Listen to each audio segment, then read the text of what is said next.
All right, so everyone, welcome to the first episode of the Reserve Squad. This is gonna be a soccer podcast with me and a good friend Frankie here. We're just gonna co-host this and kind of bounce back between who's running the show, but we're just gonna talk, big news, football or soccer, and kind of keep everyone up to date on what our thoughts are on what's going on, especially with everything with the pandemic and soccer just getting back. We're going to start with this and kind of move through a few topics in the show, potential relegation battles in some leagues. Mostly our focus will probably be on the Premier League, just due to the availability in the United States for all of the information, the La Liga and the Italian League. But let's go ahead and get started. Just with introduction. Hey, Frankie, how you doing? Hey man, good man. Glad to be here with you, and definitely glad that soccer's back for us to enjoy and connect over again. Definitely, me too.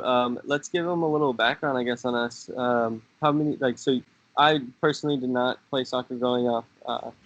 Got into it a little bit later on in life, and now it's like my passion, which is pretty rare, I feel like, for Americans. And then, how about yourself? Just give us a little background on your soccer.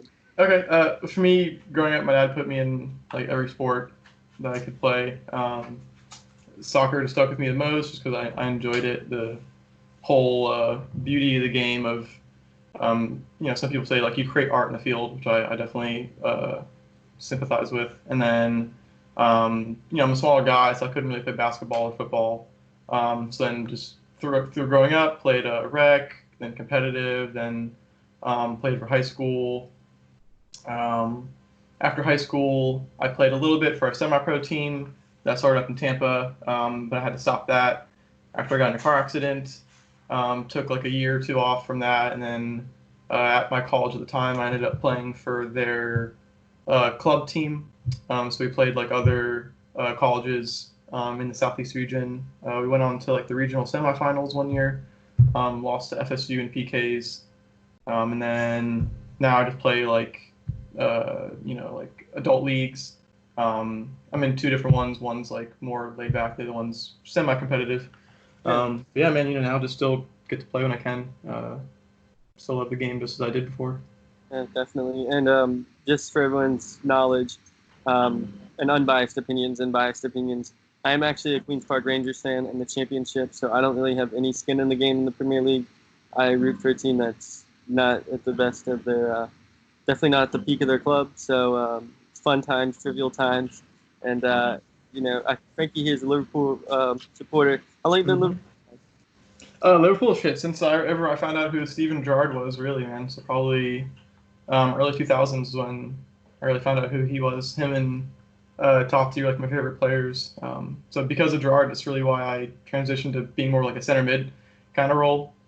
Just because for me, who I was watching back then, no one else could hit long shots like him, and that is just what I really liked about him, honestly, at the time.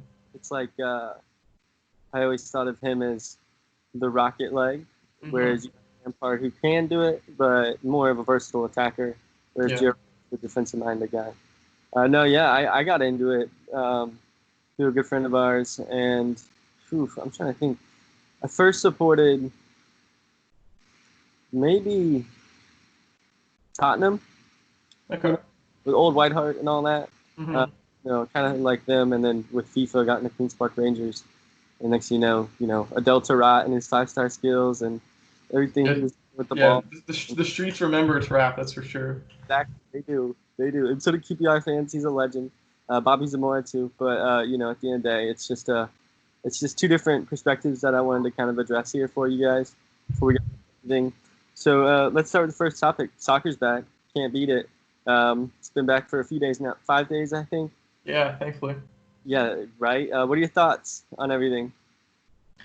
I mean, it couldn't have come any quicker, but they definitely got to do it in the right way, which it seems like they are. At least from my perspective, they limit amount of people that come in the stadiums. Everyone gets like temperature checked and all those other health pre-screenings, which they need to do. And I mean, it's definitely different now with all the athletes being out for as long as they were. And it seems like they're doing a good job at mitigating like injuries and just players getting burnt out too quickly coming back because now they got to catch up and play more often than they would have before even. What do you think about the water breaks? Talking about that real quick. I mean, it's not really that hot over there for them, at least compared to here in Florida. But it kind of makes sense. But I think they do it for too long. I think it lasts for like a minute and a half, which I guess in the end it gets added in stoppage time. But it's just another modern aspect of the game that I guess we have to adjust to. Yeah, I don't think it's gonna stay. I really don't. Yeah. They're gonna look at it and say, look, it's a tactical advantage for coaching, Mm-hmm. and I don't think it's long term, but we'll see. I would prefer it to not definitely stay because it just it changes the flow of the game Yeah, ultimately. definitely. And yeah, I think they allow 300 people in the stadium. Staff. Mm-hmm. I saw yesterday in the Everton and the Merseyside derby. I saw Kenny Dalglish and Tim Cahill there. So I don't know if they play admin roles at the clubs these days, but I think maybe selective VIPs can be there. At the end of the day. But any other game, I haven't seen anyone. I only saw. Yeah, I mean, just execs and employees really. Yeah. So I do like what they're doing. The social distancing, I get it. We can't get around it. There's a pandemic. Whether regardless of your thoughts, I think on coronavirus, I think it's the best way to get sports back. So, just play conservative and keep moving forward. I think that it's interesting, being that no one's been off this long. Like, no professional soccer player's ever been off for 3 months. Not how the season goes and the calendar goes. So I think it's crazy. It's like almost like match week one again. Yeah, it really is. And it's crazy, especially with no fans. It's different. It's completely different. And I like when there's no crowd noise, that you can watch it without it. Yeah, that's what I prefer too. I've never heard that personally. Other than when I've played a few pickup games, and heard it. But if you go to even a semi-pro game, you're not going to really hear that, No. unless it's like less than 1,000 people. So I thought it's an interesting thing for the fan to see, and especially someone who's got more of an amateur soccer mind. It's just different. Hearing the tactics and the players screaming at each other. I like it, but I think the effect on the game with no fans is crazy. I think when you have a team like in a relegation battle, it might be better because you're not nervous. That's true. Yeah, and then other times, like whenever I was watching the Merseyside derby, and I watched it without the artificial sounds added, and they had the camera following the Liverpool squad as they were walking out through just a tiny narrow tunnel that Everton had there, out into like the pouring rain, like the empty field, and they had like I think it was the Everton like walkout music, but there were like these sirens going off, and it was like they were walking into like a war zone almost, like the way that I saw it from my perspective. So it's definitely, I'm sure it affects the players somewhat differently than having like all the crowds there, whether it's positive or negative for the players. I guess it depends on the person. Yeah, definitely. But it's definitely like a little bit more psychological now. You got to really work together with your teammates and do what you're doing, almost as if it's like a hard friendly behind doors, almost, rather than what they're used to, putting on like a show in a sense in front of everybody. Yes, you're right, and you'll see. Like, I noticed watching Bundesliga for the last few weeks that when someone's getting fouled, there's more of a chance that they're getting right back up. Like on the team, they're not pushing for the the fan support of give me that foul. So I think it's interesting. It's changed the whole dynamic, and it's short term, and we're gonna look back and just say, I'm glad we had soccer. So Sure. I don't mind it. I think the home versus away advantage. I think the Bundesliga, the home advantage dropped drastically. I think it was like you went from a like 45% wins down to like 25% wins, and then a lot more draws. Because there's one backing you, but it's different. It's interesting. I'm just happy we got soccer. What do you think about the additional subs? I think that's definitely a good idea. I think that it is needed for everybody right now. Just baseline because of everyone's fitness levels. Yes, and But it's also good for some of the other guys that haven't really been getting any runouts in the team. Um, maybe they can get a chance. They can bring, I believe, more people, 4 subs to the game, and then they're also allowed more subs yeah, I think during the game.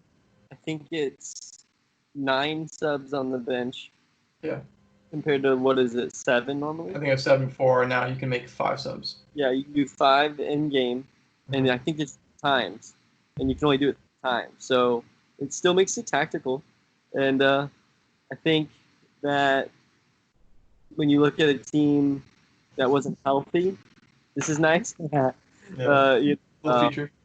yeah, right. And then you have Pulisic, back for Chelsea. Mm-hmm. Jordan back for Liverpool.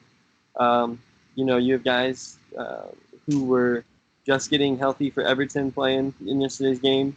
So the 3 months isn't a bad thing. And then you have, I think his name's Bobby Sharp, the striker for Sheffield and captain. Mm-hmm. You know, they said he looks like a whole different man. He's been working out. His sprint speed's better. So some people have really used the time off as an advantage to their game to Yeah, I make know themselves. Man U did too. Now they got Pogba back. Yeah, Pogba's back. Finally, him and Bruno are getting some good links going. That's crazy when you think about if Pogba stays, what their future could look like with Rashford healthy. You know, they're not going to push any further than the top 3 this year, No, but exciting to see what could happen next year. Um, definitely, yeah. But I think that's probably it for really pandemic changes to the game. Um, what do you think about the relegation battle right now? We have West Ham, we have Bournemouth, Norwich, who's probably going down, um, Villa, and Brighton. So, not a big point spread on anyone. Norwich is pretty much out of it, unfortunately for Yeah, they them. are. Um, but I'd hate to see Bournemouth go. I really would, with their story. Mm-hmm. Eddie Howe, you know, I just don't think I'd want to see him go, but I think it could be the year. I think Bournemouth goes down. I think Norwich goes down. And I think West Ham might fall into it too. I think those are my 3. What were you thinking? You said Bournemouth and West Ham along with Norwich. Yeah. Okay. Um, I might have to agree with you on that. I feel like Villa can pull it out. I mean, they almost had it the other day. They were leading, and then the second half they kind of fell apart. Yeah. Bournemouth, like we were talking a little bit earlier before this, how they don't have Frazier for the rest of the season. I think that's going to be a pretty big blow for them, both skill-wise on the field and probably morale in the locker room. I'm sure it's affected by that too. And then West Ham, just they are just like a soup sandwich over there. Like I feel pretty bad. So I don't think they're gonna have the just like I don't think they really have like the leadership or the consistent hard fighting spirit to pull through. I'm with that. I think I feel hard, like they're hard done by because like 2-3 years ago they were 5th, 6th in the league, but infrastructure is important. Let's circle back to Frazier real quick. We kind of skipped that. What do you think on that? The contracts ending and the stipulations and contracts, because it's really hurting QPR right now because it's not a financially strong club. So we've lost 2 players due to one. There was a clause in his contract like he couldn't play any games. Like one game when he was stayed, but if not to renew his contract, and we don't have the funds to do so. And another player left on mutual agreement, but mutual agreement is like June 1st or June 15th. It's not, July when the season ends. So, Yeah. what are your thoughts on all that? I mean, I don't know the in and outs of his relationship with the club exactly. So it's hard to say, whether either party is being like mistreated or like their voice can't really be heard. Yeah. how they want it to be. But I can understand players' frustrations. Um, I'm assuming obviously either it's the club standing in relegation battle that could have caused them to not want to renew, or it could have been something more personal with a player or coach, something like that. Yeah. But I don't necessarily agree with him not playing for the season out. Because for me, if I'm getting paid to play soccer for a professional team, I'm gonna play soccer. It's my favorite thing to do. So I'm gonna play every chance that I can. But Yeah. I'm not him, so I can't exactly um, reflect what he's feeling. But if I could definitely see a player being frustrated enough to where he's just over it. Yeah, definitely. But no one can pick him up, right? Like, how Not does yet, yeah, not yet, because he's still technically contracted. So so? I don't know. It's just an interesting dynamic we've never seen. Contracts ending mid-season. You know, mhm. it's just not how it works in any sport. So it's just interesting. I think I don't blame Frazier for what he's doing. I blame that he like it looks bad though. You have a team in a relegation battle and you're a star. Yeah, I mean, yeah, if he's trying to make himself available for other clubs, I would say that this doesn't help his situation. Yeah, But I mean, if anyone does try to go ahead and get him, I mean, he'd be a good pickup. I mean, he's got a few more years left in him, and he can still make some pretty good plays out there. I'm pretty sure he's linked to Chelsea. I'm not sure exactly. Okay, I mean, they're gonna be scary next season. Yeah, I'm worried about them, honestly. Chelsea. Yeah, I think everyone should be. I think they need a defense though. Like they need to tighten up a little bit in the defensive midfield. Um, Conte can't do it all the time. So Yeah, no, he's a man of many wonders, but not endless. I mean, their attacking talent is unreal, and it's young. Yeah. So we'll see. Ross Barkley, I think if he can find himself into the team all the time, he'd be a great hmm partner. Yeah, and thanks for them. Chelsea's another team that benefited from the delaying from all the playing because now Ruben Loftus-Cheek is back, Yeah, um, which is really good for them. But yeah, another friend of mine who's actually a diehard Chelsea fan. We were talking the other day about what things that he wanted to see in the team. He's pretty upset with their defense as well, because he's not a fan of any of their left backs. Alonso he likes for his offensive threats, but yeah, I mean obviously he likes Reece James over on the right, and he wants them to have Rudiger be like their main center back, but then he would prefer obviously them to get somebody else with him who's like an A grade defender because it seems like they're mainly just like B grade level defenders. They don't have like anyone that's like world class per se on that defensive line. Aspilicueta is pretty. He's another one of those guys that's like a man of many wonders. He wears a lot of different hats when he plays for Chelsea, yeah. but to me, I don't see him as a natural center back. He's more of like an outside back to me whenever I watch him play.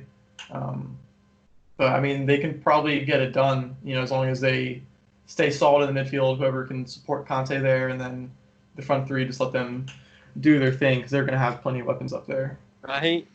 Timo Yeah. Werner, huge signing. So we'll see. I think you're right. I think next year is going to be exciting. But before we go on to next year, we got Liverpool, first time in 30 years, pushing. Mm-hmm. It's just a matter of when.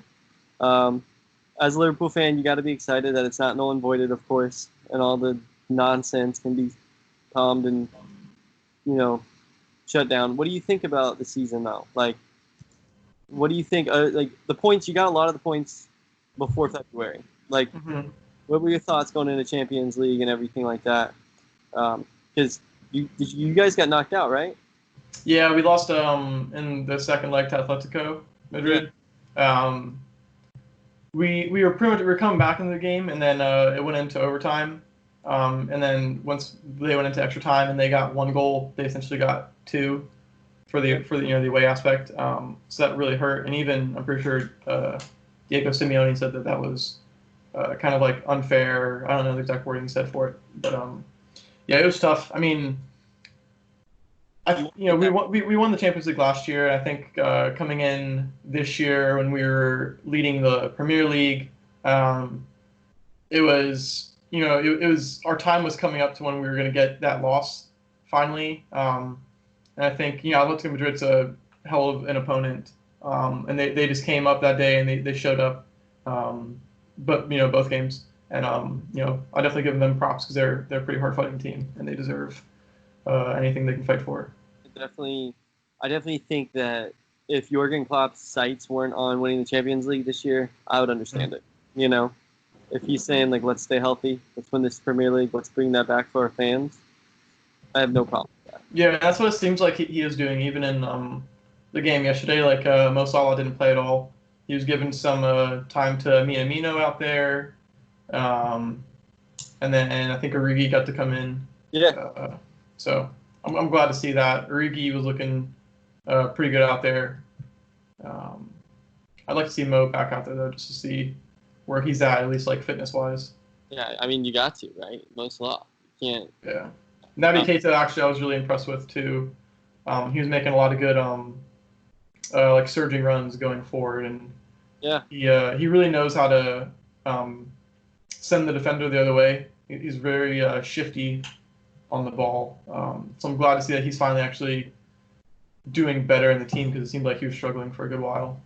Yeah, I think Keita is a good player, and it's going to go a long way. Next year, if he's in the team, Champions League, when you're talking about the depth and the amount of games you have, So I was watching him and Minamino, and I was very impressed. As someone who's never really watched Minamino play, I thought like the runs he was making, Trent Arnold looked a little off, but Minamino, Trent was like almost. It seemed like he was really trying to force play in some of those crosses. When maybe he didn't need to, but I mean, when you can put in a ball like him, and you're, if you're doing so many. One of them is going to come off, so I can definitely understand that's probably something that he's told to do. Definitely, I'm with it. I think I'm happy for all my "You Never Walk Aloners" out there. I'm happy for all the Liverpool fans. I don't enjoy Liverpool all the time. I think there's spurts where I enjoy watching Liverpool. I like what they're doing right now, and I like Klopp, but I never root for the winner. I've never been. Yeah. Rooney with United, like never rooted for him. Chelsea with Drogba and Lampard, didn't root for him. It's something in me more than it's them. So, but I'm really happy for Liverpool this year. I'm happy that City's getting a ban. Honestly, like I don't like them. You got to get a. I mean, that's just the way it is. I mean, if you're breaking the rules like that, then just because you're a big money club, you shouldn't really be getting off scotch-free. Like, yeah, you broke the rules. Sorry. QPR has been getting railed by financial fair play for like 5 years now. So it's just part of the game, and it's a good part of the game. But it's just nice to see if this goes long term. Like if the appeal doesn't work, what happens? Where do people go? 2 years without Champions League, that's gonna weigh on some of their minds. And we'll touch more on that probably in a few episodes whenever the ban comes through or the appeal works, whatever.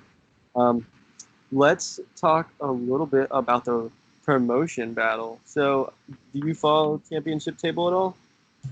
Not too much. I'll go ahead and pull it up now. See. The thing at the top is who's going to win it. West Bromwich Albion, who is pretty much probably better than Norwich and West Ham and Villa. And and probably Brighton. Honestly, West Brom's stacked. If you look at their roster, you'll be surprised. Them and Leeds tied on 71 points. They're both going to get automatic promotion, it looks like, which is good for Leeds. Leeds hasn't been in the Premier League, I think. Yeah, I'd like to see them. What's that, like early 2000s maybe? Pretty sure, yeah. I mean, it's been a good while. It's a huge fan base. So West Brom's game, let's see. They finished 0-0. Here's their starting lineup. Robson Cano, Matt Phillips, Kieran Gibbs, Darnell Furlong, Jake Livermore. Charlie Austin came in the game. Oh, wow. Yeah. Let's see. They still got Gareth Barry? Yeah, I think so. Jeez, yeah, I see him here. I don't know if he plays much. He didn't play yesterday, but or over the weekend. But yeah, I mean, when you look at that team, you're like, dang, that team's better than Norwich. Yeah, I think for Norwich, I mean, Pookie was the early star of the show, and then just kind of faded off. But I like their one. Believe he's a midfielder. His name's Cantwell. Yeah, blonde hair guy. Yeah, he's Good. he's got a good spark when he plays. Yeah, Um, so hopefully, if or I guess when they drop down, he can get picked up by a bigger team and still uh, be seen playing on a higher level. yeah, and I think he might go to a mid team. Uh, you know, we'll see. And then you got Leeds lineup, who's got Bamford from Palace. I think he was a young academy player for a big team. I Okay, don't know. okay. Was it United? Maybe. It might Kind have of been. Bamford. Um, they don't really have the team like West Brom, but they've been killing it all year, and it's about their time. They've had the same group of guys for a while. So I think Leeds and West Brom are in it, and I think they'll do well. They'll fare well. Agree. Um, He's been there before.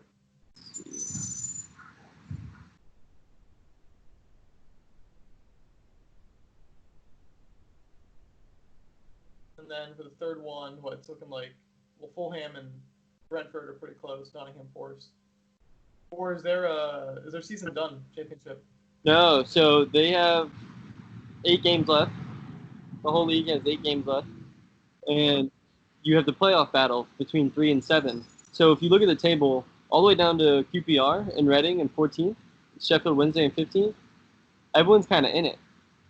So when you look at the point spread, it's not big. Yeah, with 8 games left. Yeah. So Fulham and Brentford are in. No ways, around that. They're going to be in the playoff. Brentford's great defensively. Their goal differential plus 33.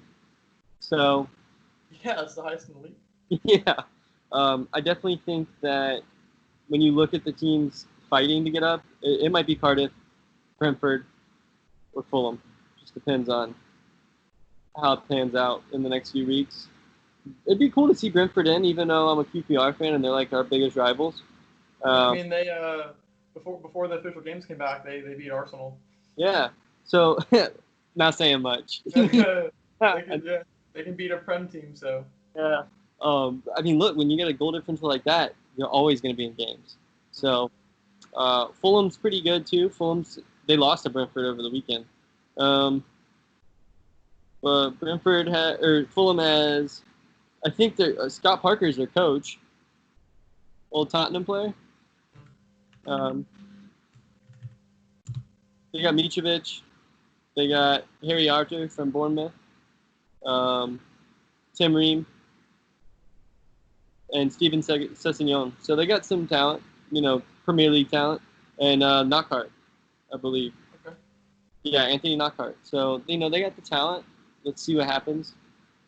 Both are West London teams. I'm not going to root for either one. But, keep still in it, boy. Let's see if we can get up there.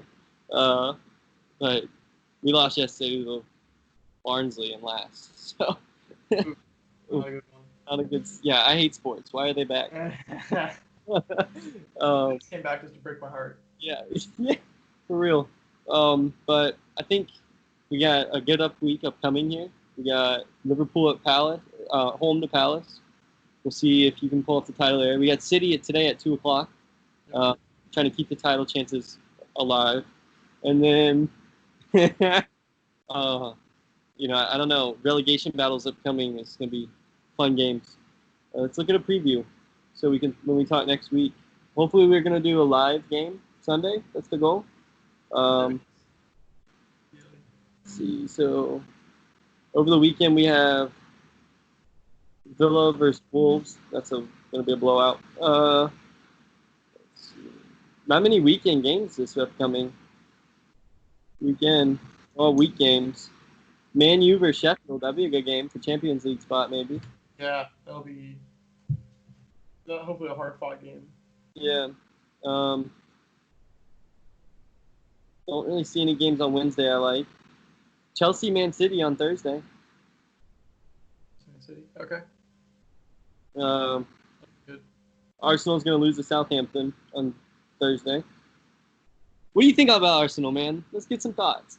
Um, I'm uh I'm pretty indifferent with Arsenal. I mean, I really like them as a club. Um, growing up with Thierry Henry, he's one of my favorite players back then. And with Arsene Wenger, just the way that they ran the club, it was just enjoyable. Like I feel like it was hard to really hate them for me, even being a Liverpool fan. And now they've been going through like the Emery phase, which wasn't really a good time for them. Arteta came in, he kind of um, centered their focus. It seems like he really connected more with the players, um, which I'm happy for. I like the direction they're going in more.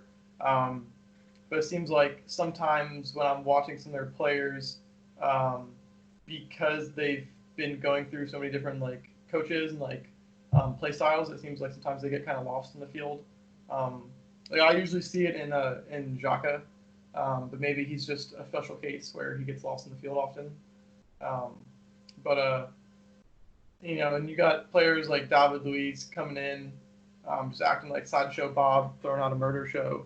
Like Yeah. this man, just when you got players like that, you gotta address the issues, and hopefully they can just get consistent players on defense. Yeah, Um, the same thing. Like I hate to say it, young yeah, player, much like David Luiz, very aggressive for good and bad moments. Sometimes it works out. Oftentimes it's not the right call. You know. yeah. So Now Leno's out for them for I don't know how long, but it did not look good. that hurts because he's kind of when you look at it, you go, man, the defense is weak. But at least they got Leno, and Yeah, now exactly. He they was don't he have. was he was their savior for most of the season. Even though he made a couple of mistakes, but he definitely made uh, more good plays to make up for it Yeah, from my side. But that's gonna be really tough for them. I don't see them having a good turnout for the rest of the yeah, season, mainly because of that. mid table. Yeah, Um, unfortunately, hate to see it. I like Arteta. I like what he's gonna do. I don't know if he has that like, hey, I'm in charge mentality. Listen to me, like maybe a Mourinho has. But I think he sympathizes with the players. He's fresh out of the game. He understands what the people are feeling on the field still. Mm-hmm. You know, so I think he's good for what they need to. I hope they stick with him. They have a lot of young talent on the front end. It's gonna hurt if they lose Aubameyang. It's gonna hurt if Nicolas Pepe goes. But those things could happen with a mid-table team. Um, I've always had this notion that their fans aren't very diehardy. I don't know, like they're not very passionate, but I don't think that's the right thing. Yeah, I mean, there was a whole stint when they were doing Jaka and Jaka reacted to them like, and it happens at other clubs too, where when one of their players aren't meeting their expectations, they boo and they jeer them. Um, so I mean, it's hard to say. I'm not in that atmosphere, but for some players, they kind of like it because it kind of it's like a little reality shock to them. Yeah. That people are happy with what they're doing, but others it could definitely take them down dark little path for a little bit. And I think you gotta remember that does happen everywhere. Like in Spain, Real Madrid fans booed Ronaldo. Like, hey, what are you doing? But that dude's brought They you. do it to Bale too, and Bale, he's scoring bites in Champions League finals. Yeah. And he's got a crazy amount of goals for their club, more than a lot of other legends have been there. Said that it's affected him in a bad way. He said his confidence is shot because of it. So it affects everyone differently. But I think when you look at it, when I was in London, everyone kept saying like, "Oh, Arsenal, Emirates, don't go there. It's empty. It's quiet." So it's just they got that posh crowd, just like Chelsea. But yeah, it seems like too like just the decline of the Wenger saga is I feel like when a lot of that the fan bases started kind of getting a little sour. Yeah. Just because he was like they're like their little demigod. Like he's like their golden statue that just kept everything bright. And then after that, it's been kind of cloudy. It's Ferguson, So yeah, exactly. I get it, but we'll see. I think mid-table this year. Next year, they'll push for Europa League. I don't see much past that. So I think covered everything we really want to talk about. Anything we left off? Let's see. Another interesting thing is the takeover at Newcastle. Oh yeah, What that could mean for them. I mean, there's a lot of pretty high-profile players that are going to be running out of contracts yeah, this summer. So I mean, I've been seeing different links for players that could go to Newcastle, like Cavani, yeah, Mertens. yeah. So I mean, if they get 2, 3.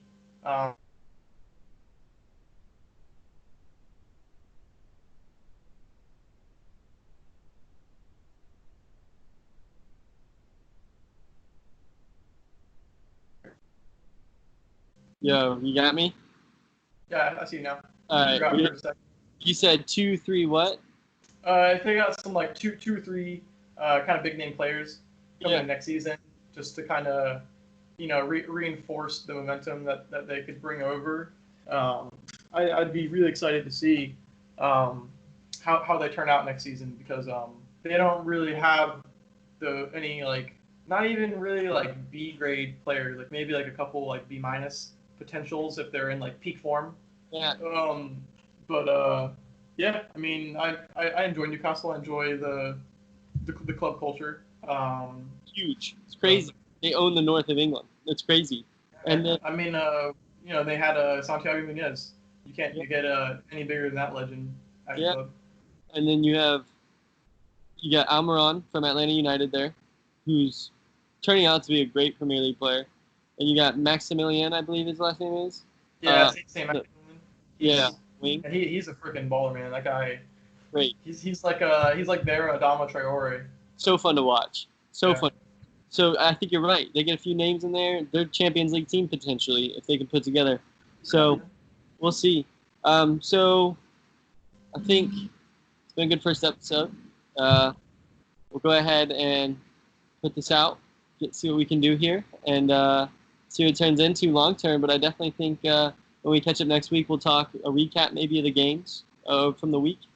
And kind of get our feet wet into like a weekly routine on that, and see if any new transfer gossip comes up. I appreciate it, man. This has been fun. Yeah, you too, man. Had a good time. Looking forward to doing more episodes, of course. Definitely. Check us out, the Reserve Squad. Because we're backups. Amateur podcast here. See what this happens, and yeah, let's see what you guys can do with Palace on Wednesday. Rooting for you guys. Hey, man. Hopefully, you guys can turn around and get some momentum going too. Let's see that. We were 6 unbeaten before the lockdown, so it hurts. Yeah, you can do it though. So. Yeah. All right, man. Well, it's been fun, and see you next week. You too, man. Take care.